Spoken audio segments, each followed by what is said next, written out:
John Textor, actionnaire majoritaire de Botafogo, de Crystal Palace et du RW Molenbeek. En décembre 2022, il devient l'actionnaire majoritaire de l'Olympique Lyonnais. 5 mai 2023, il prend la présidence de l'Olympique Lyonnais en remplaçant Jean-Michel Aulas. Et depuis qu'il a repris le flambeau, les dettes se sont accumulées, allant maintenant aux alentours des 500 millions d'euros et aujourd'hui, Lyon a actuellement une patte en Ligue 2. C'est un énorme coup de tonnerre. Ce vendredi 15 novembre, John Textor et le groupe Eagle Football se sont rendus devant la DNCG. Ce rendez-vous avec la DNCG, il avait pour but de rassurer l'instance de la solvabilité du club et c'était un rendez-vous décisif. La DNCG n'a pas fait de cadeau à l'Olympique Lyonnais. Il y a eu 3 sanctions qui ont été prononcées en leur faveur. Tout d'abord, on a l'interdiction de recrutement pour cet hiver. On a également une rétrogradation conservatoire en Ligue 2 ainsi qu'un encadrement de la masse salariale. Alors pour l'interdiction de recruter, j'ai pas besoin de vous expliquer. Tout cela veut dire que pendant cet hiver, ils n'auront le droit de recruter personne, sauf peut-être des joueurs libres et encore. Ensuite, pour la rétrogradation à titre conservatoire, là pour le coup, c'est en fin de saison. Si Lyon n'a pas donné ce qu'il fallait, alors ils sont relégués en Ligue 2 quoi qu'il arrive.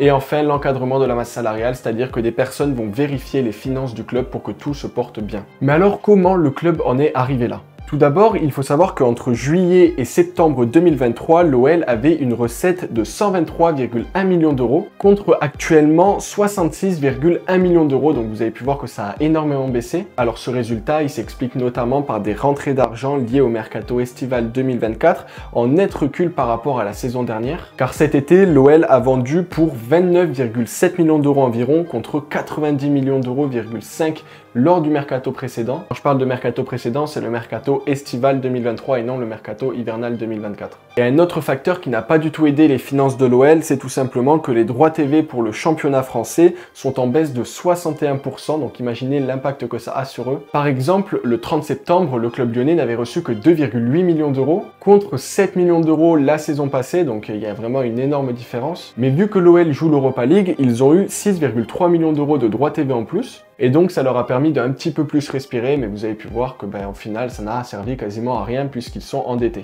Et surtout ce qui a joué en leur défaveur, c'est lors du mercato hivernal 2024. Lors de cette période, l'OL était dans la zone rouge encore en Ligue 1, ils étaient 18e ou 17e, et donc du coup ils ont cassé la tirelire, plus de 100 millions d'euros ont été dépensés en seulement un mois. Sauf qu'il y a 100 millions d'euros qui ont été dépensés, mais il y a quasiment 0 euros qui sont rentrés. Du coup la balance, elle était plus penchée d'un autre, et donc du coup ça a créé des dettes encore et encore, car en plus de ça il faut payer les salaires, il n'y a pas seulement le montant du transfert, il y a également le salaire à payer tous les mois. La DNCG les a donc sanctionnés pour ces raisons-là, et donc comment le club lyonnais peut-il s'en sortir? Pour pouvoir éviter d'être rétrogradé en Ligue 2 la saison prochaine, la DNCG réclame au moins 100 millions d'euros de garantie de finances. Alors pour pouvoir y arriver, l'OL va devoir vendre beaucoup de joueurs, comme notamment Ryan Cherki, et également Ernest Nuama, Wilfried Zaha, Saïd Benrahma, ou bien alors même Malik Fofana. En faisant ça, le club il va d'abord gagner de l'argent grâce à ses ventes, mais également il va alléger les finances du club puisqu'il ne payera plus ses salaires qui sont quand même élevés. Et bien évidemment, ils perdent de gros joueurs, et pour rappel, ils veulent jouer la Champions League la saison prochaine, ils veulent se qualifier à la fin de la saison.